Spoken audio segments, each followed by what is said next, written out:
welcome to the Wealth Renegade podcast. I'm your host, Robbie Butler. Have you celebrated your financial independence today? Today's episode will be a fascinating conversation with my friend, Irwin Boris. Irwin, thank you so much for joining us today. Happy to be here. Irwin's experience spans decades of real estate, and he has come to us because we met and we sat together at lunch at the Family Office Club Super Summit. Listen to actually the episode 53 for a description of that summit. Irwin, do you remember how that panel went that you spoke at in the second day of the Family Office Club? It's always an interesting panel, especially when I sit there with Keller Williams founder, who has a few decades more experience than me. But it's always a good panel. It's always a way that we exchange ideas. And I find that people who have more battle scars or more gray hair, or in my case, no hair, we have a lot of similar thoughts when certain things happen in the economy and what we look at. Everybody's still looking for opportunity, but when you've been beaten up a little bit and had some losses, you tend to be a little more conservative. What do they say? The tortoise always beats the hare. And there is no really quick way to get rich unless you're lucky enough to win the lottery. But it's a great conference. And actually, Richard asked me to speak at his mastermind, which they're having in New Jersey here at the end of the month. I'm going to talk about due diligence for him and what people should do or shouldn't do and what people aren't doing. Sure. So you come from Heritage Capital Group, and the panel you were speaking on was titled how six panelists over $1 billion in assets under management structure joint venture and co-GP deals. And you and I have talked about how your deal structure can be really unique. And you've also shared how your due diligence process is fairly unique. Knowing that Heritage Capital Group came, I think, if I remember right, you all had 7,000 units 45 years ago. So a strong experience beginning before multifamily was even popular. But now you've made shifts and you've chosen more specific assets. Tell us what went on in that time period that have made you all more selective. No, sure. I guess the first generation, it started with Jeff Greenberg's grandfather was a pharmacist. And it took a while. We figured there's more money in owning the building than it was to running the pharmacy. And so it was the first syndication. They put together a group of people who bought the building. Then they bought other buildings and they knew how pharmacies worked and what the cash flow was. So they started buying Walgreens or Rite Aids or so they started buying that. And then they got into apartments. And then I guess Jeff's father I got tired of the management side of the business. They managed all their own assets. And it wasn't as fun anymore. There were tenants groups, even back in the 50s, as neighborhoods shifted and demographics changed. So they sold all the apartments and they did a lot of triple net leases. And then, of course, when the economy went down, you have 47 Pizza Huts and Phillips 66 gas stations with environmental issues. And it's gone cyclical. And then when the current generation, which was really Jeff and his brother Steve, who unfortunately is no longer with us, passed away, they decided to go back. They started on office, which is where I met them 21 years ago. I happened to be one of their bankers, where they started with smaller office buildings, and then they bought larger ones, and they would new mechanicals, reskin them, re-tenant them, refinance, or sell and go on to the next one. And then they had one building in Newark, New Jersey, where Prudential was the major tenant. And Steve Greenberg calls me up. He says, "What do you think we do?" Now, this is probably 10, 11 years ago. He says, "Pru's got 5 years left on their lease." I said, "Sell." He goes, "Really? But they're Pru, they're not going to go anywhere." I said, "You're not going to be able to refinance your current loan once you get inside of a certain lease expiration term. You're going to have to put up all sorts of reserves." And it's actually dumb luck that we sold it. Oh. And because later Prudential announced that they were building their own building down the street. And so the money goes hard on the contract. He says, "Okay, what do we do with the money?" And so we go back to the roots. We go do apartments again. And we had 5,800 units between North Carolina, South Carolina, Virginia. So we went back to apartments. And he says to me, "Come, you got to go to this meeting with me." And it was an interesting group of people. And he says, they have too many units. They want to sell them. He goes, "I never bought an apartment deal. What are we going to do?" And so I said, "All I need is a rent roll." He goes, "Really?" So they give me the rent roll, back of the envelope, which is the way I was told. You can't do it on a 3x5 card or a cocktail napkin. You should think twice about it. Like take the rent roll, minus 12, 5% vacancy in collection, 45% expenses, which I already verified with an appraiser in North Carolina for someone I knew. And I capped it at 7 back then. And I said to the seller, here's our number. They said, great, we'll send you a contract. Then Steve Greenberg, you sure you don't need to put together a spreadsheet and go out six? I said, are you happy? You're gonna finance 65 or 70%. You're gonna get 10% on your money. We're evaluating. We're gonna. Oh, that's great. Okay, no, you don't need it. Then we went on to acquire and acquire and acquire, and a lot of this was our own money, was 1031 money, and then to grow the portfolio, we took in institutional capital. Like the first big portfolio, we brought in Lubert Adler, who was a big household name. And unfortunately, when their hold was up, we had to sell. We probably should have bought them out and held it for another 5 years. But the family had always been in flex and industrial a little bit, going back 30 years. Like we sold a building 2 years ago that was in the family for 40 years. There was a multi-story mushroom column industrial building where they built the engine for the Spirit of St. Louis. Really? No Yeah. kidding. In Patterson, New Jersey. So we've always been in that space and we've always looked for cash flow, which means you're chasing yield. And industrial and flex historically, until everybody figured out it was something to buy, it was always at really higher cap rates. And interest rates are pretty much almost the same to finance. All right, multifamily is a little lower, but a good multi-tenant industrial building you can finance within 20 basis points of an apartment. So if you're buying an apartment building on a 6, or you're buying an industrial building on a 9, and your marginal cost of finance is different, all right, you may get more leverage. I don't have to worry about renovating apartments. I don't have to do anything like that.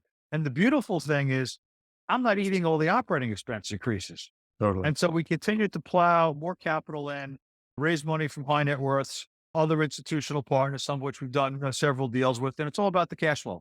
And so our investor relations person is I think it's bored. She's bored because she was getting a lot of phone calls on her. We have one institutional who every quarter needs the model updated, or they want to sit on a leasing call. I think because they really have nothing else to do. Or it's always a happy phone call. Now, oh, we lost the insurance went up $400 a door or something like that on their other assets. We continue to buy industrial. We've continued to find deals that other people, didn't understand. We look for deals with shorter weighted average lease terms because they present more opportunity. I closed one deal back in August. It was a single tenant sale leaseback. The tenant had been in there 50 years. And even with the goofy interest rates in August when I rate locked, investors still got 9% Amazing. for the 5 months on their money prorated for the 5 months we owned it for 2023. And in that case, they're like, are you sure? What about their financials? I said, let's talk about the real estate. I said, I can't build it for $70 a foot. That's if I already owned the dirt. Right. To build the building would have cost me 140 to 160. The office pod that you put in there is $200 a foot to build it. Here I had excess land and you're buying it all for 70. I said, if they go out, I put a wall up, I put 2 walls up.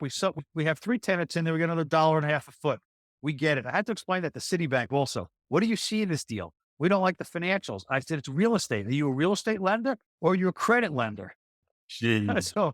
So they got it after a while. So Irwin described for you, the listener, how the listener's experience can actually be so well developed over time that you can do apartment math on the back of a napkin. That's what 40 years of experience describes. To be able to sit there and go, oh, we don't need appraisers every 6 months walking the building while the contract's moving, but that over the long run, such skill can be developed to be able to say, this is a good deal on the back of a napkin, rather than what is going on in today's apartment market, where someone is splitting hairs to try and discover what's your precise rent increase going to be to the basis point to be able to find a deal. But they've made their choices because they know over experience that Irwin's group can say, these are not good apartment deals. We're moving into a new asset class, or we're growing an asset class that now has a little more attention on it, but they have the one experience based on that same long track record.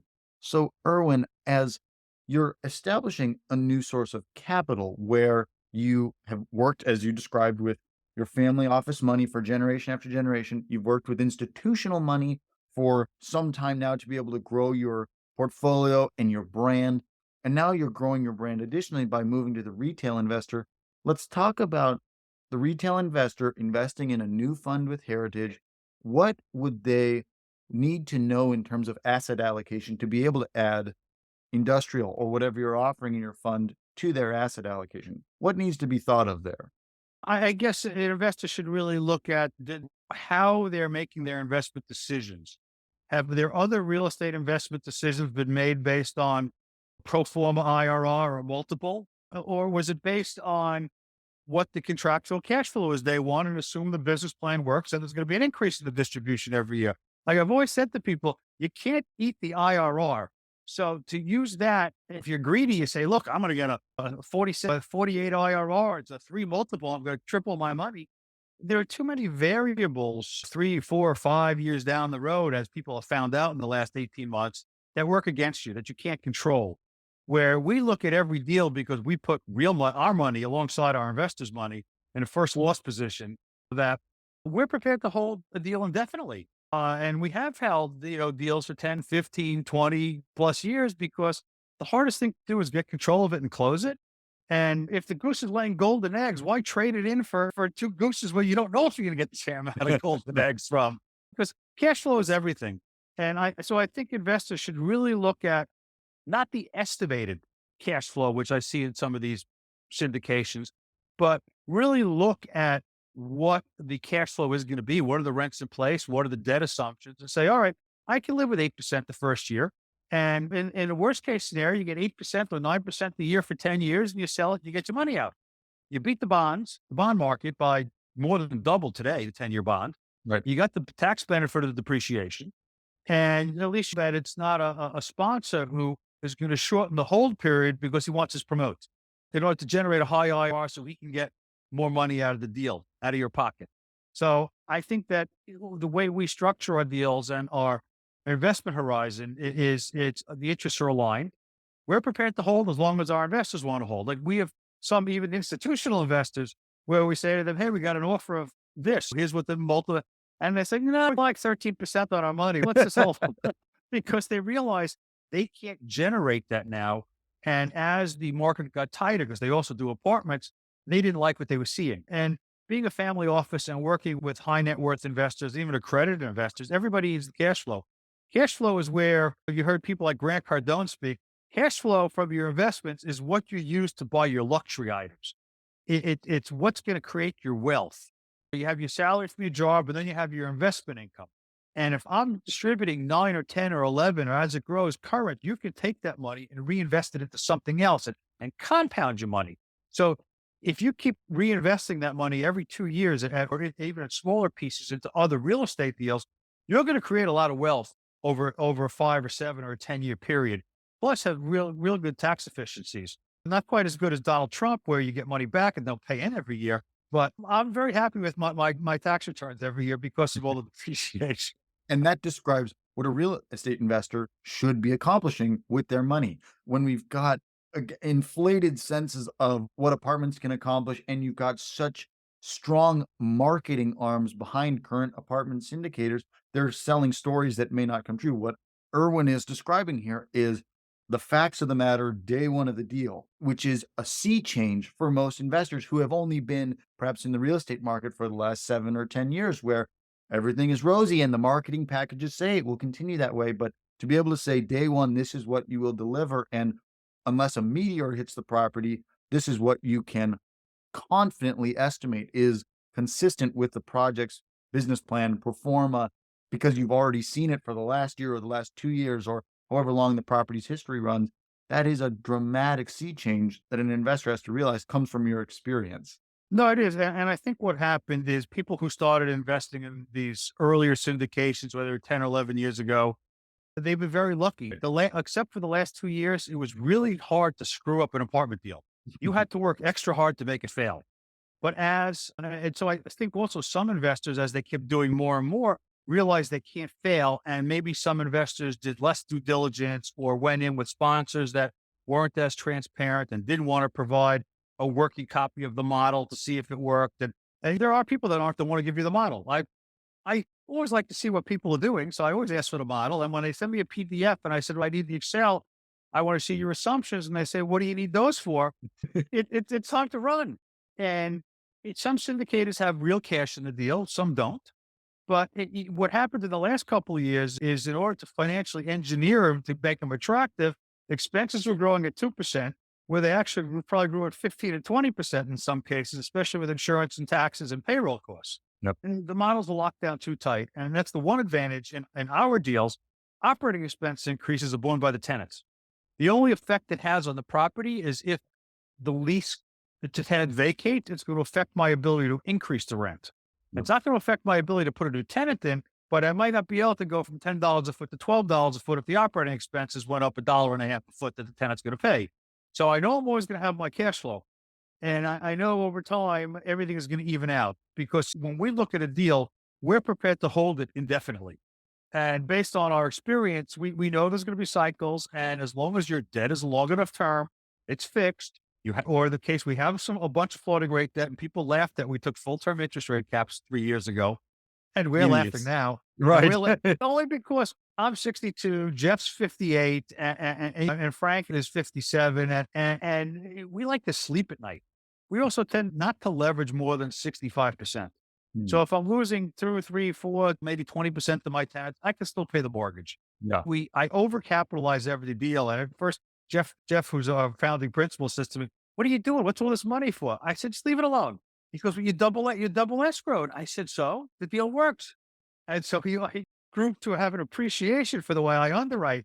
And investors are like, "What is this for?" I'm like, "It's rainy day money. It's what Yep. if something happens? Would you rather I call you for the money? Or would you rather I have the money sitting in the bank account already?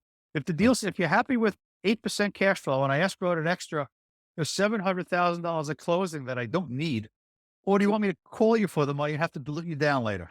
And run around to do that, especially if you're time crunched, which allows Correct. you and the investors to sleep at night. So Right. as we wrap up here, what happens to the investor who wants to follow up? How should they find out more about Heritage Capital? Yeah, it's easy. You could put Irwin Boris into the search bar of Google. You could email me. It's Irwin with an I at heritagecap.net.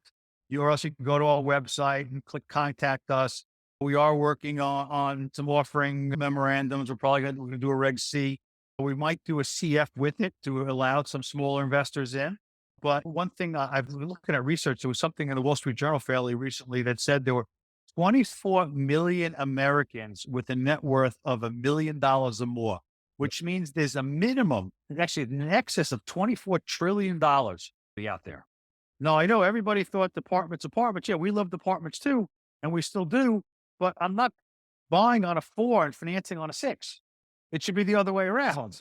And Irwin's industrial deals show the way that you can tap into that type of opportunity. So, Irwin, thank you so much for joining us. And the link will be in the show notes to follow along with what your company's doing.